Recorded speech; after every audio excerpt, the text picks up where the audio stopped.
Muito bem, meus amados, com algum tempo de atraso, porém, continuando o nosso estudo de 1 Timóteo, hoje com o capítulo 2. Vamos estar juntos. O primeiro título do texto é Instruções sobre a Adoração. Diz assim, a partir do 1: Exorto, pois, antes de tudo, que se façam súplicas e orações, intercessões e ações de graça por todos os homens, pelos reis, por todos que exercem autoridade, para que tenhamos uma vida tranquila e sossegada, em toda piedade e honestidade. Então, Paulo está ensinando aos irmãos lá que estavam sob o cuidado de Timóteo, lá em Éfeso, sobre interceder sobre as autoridades. Para quê?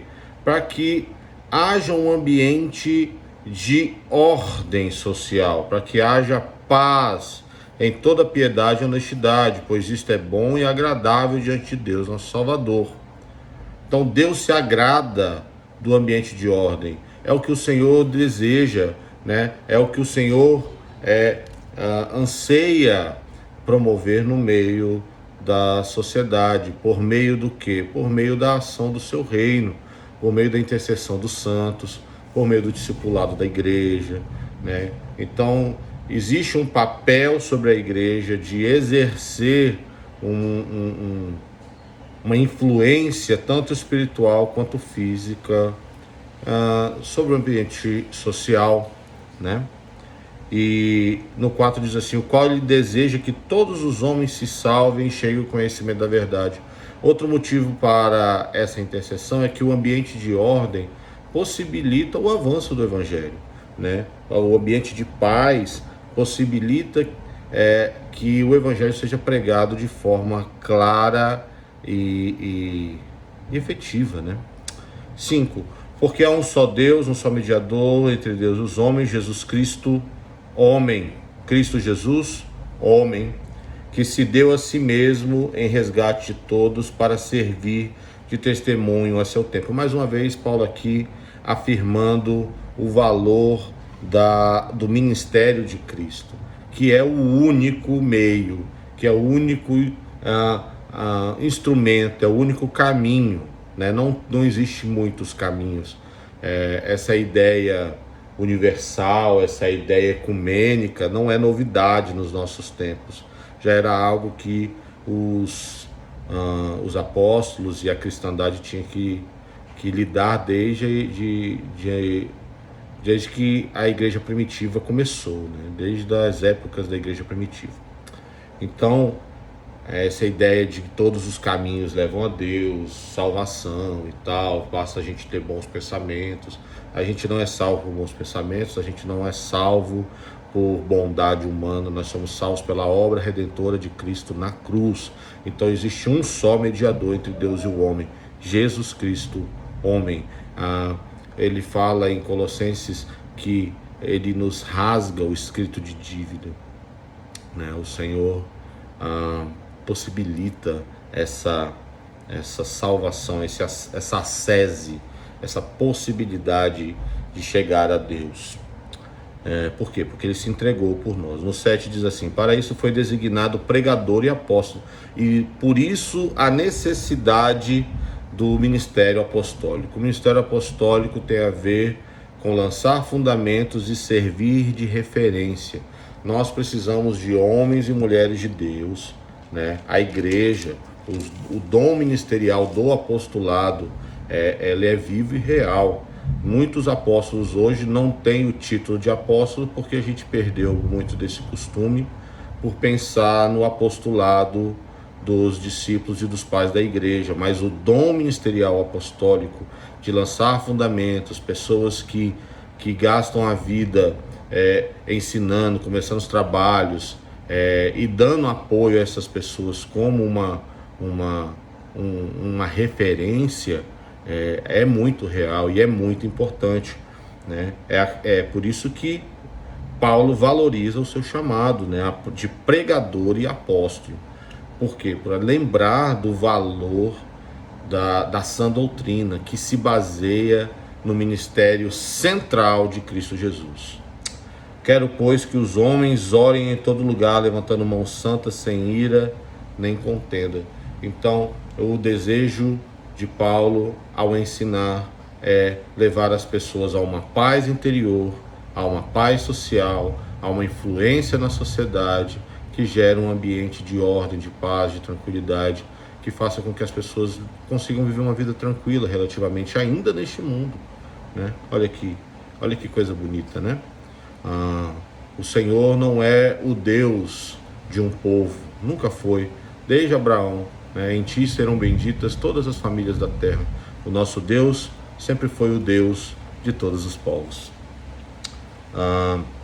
Versículo 9 em diante: quero que, do mesmo modo, as mulheres se vistam com roupas decorosas, com modéstia, sobriedade, não com tranças, com ouro, pérola, vestidos dispendiosos, mas como convém a mulheres que fazem a profissão de servir a Deus com boas obras. A mulher aprenda em silêncio, com toda submissão, não permito que a mulher ensine, nem que exerça autoridade sobre o marido, mas que esteja em silêncio, porque primeiro foi formado Adão, depois Eva, e Adão não foi enganado, mas a mulher foi enganado, mas a mulher foi, sendo enganada, caiu em pecado. Todavia será salva, dando luz a filhos, se permanecer com sobriedade na fé, no amor e na santificação. Aqui é um texto polêmico, né, que mostra o intuito de Paulo de trazer ordem no serviço de adoração, de vida comunitária ali em Éfeso, e trata especialmente da questão feminina, né, e principalmente do serviço feminino no culto, em que ele reserva às mulheres naquele momento um papel de serem aprendizes silenciosos, né? Hoje em dia esse texto é muito utilizado ainda contra o ministério feminino e tal. A minha leitura desse texto é totalmente local, circunstancial, tanto para cá quanto para lá os Colossenses, né? Perdão, não é os Colossenses, é lá em Éfeso, né? Aqui, Éfeso e Corinto, perdão, olha, perdendo aqui a cabeça. Então é Éfeso e Corinto, as duas cidades que Paulo trata, e são duas cidades em que a economia girava em torno também, além da parte comercial, do comércio religioso e do exercício sacerdotal feminino, que se baseava basicamente também em relações de imoralidade. Então, muito do que essas mulheres aprendiam no serviço tinham a ver com a vida religiosa pagã, né, que elas professavam antes. E muito desse costume também permaneceu trazendo para a vida cristã. Então, o entendimento que eu tenho e muitos outros têm é que existe uma correção aqui do comportamento exagerado das mulheres que vinham, né, desta realidade. Tanto que em qualquer outro texto apostólico, o valor da mulher, né, e principalmente em salvação, lá quando ele explica para nós que em Cristo não há homem, não há mulher, não há grego, não há gentil, em relação à salvação. Então, em que ele valoriza o ministério de mulheres como Priscila, como a avó a própria avó e mãe de Timóteo, a esposa de Áquila, Priscila, e a irmã Dorcas, enfim, vários outros ministérios femininos são extremamente importantes na patrística, né, no instrumento de fundamento da igreja. Então, aqui fica claro o apóstolo tendo que lidar com um problema local das igrejas e com uma mentalidade também das sociedades antigas, né, em que realmente o valor da mulher era algo menosprezado.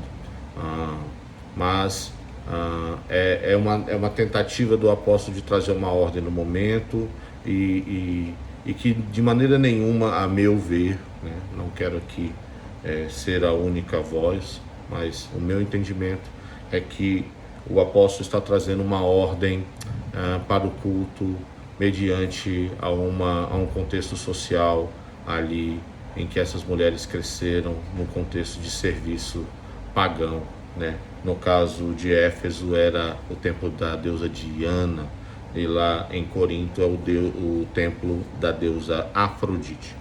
Então são dois lugares que Paulo precisa trazer uma ordem, um frear do exercício feminino nos cultos, até que seja dado um alinhamento, né?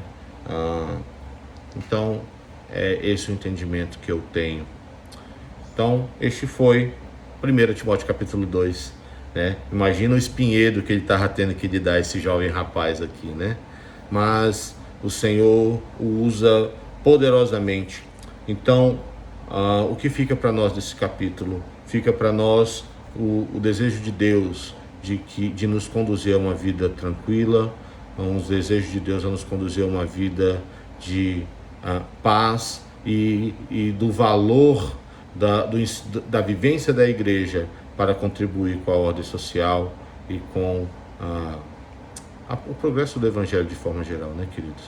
Então é isso, 1 Timóteo capítulo 2, Deus te abençoe, compartilha, fica conosco, as coisas vão estar entrando em ordem e a gente vai estar postando regularmente. Eu acredito que vai ficar assim, vídeo 1 a 2 vezes por semana.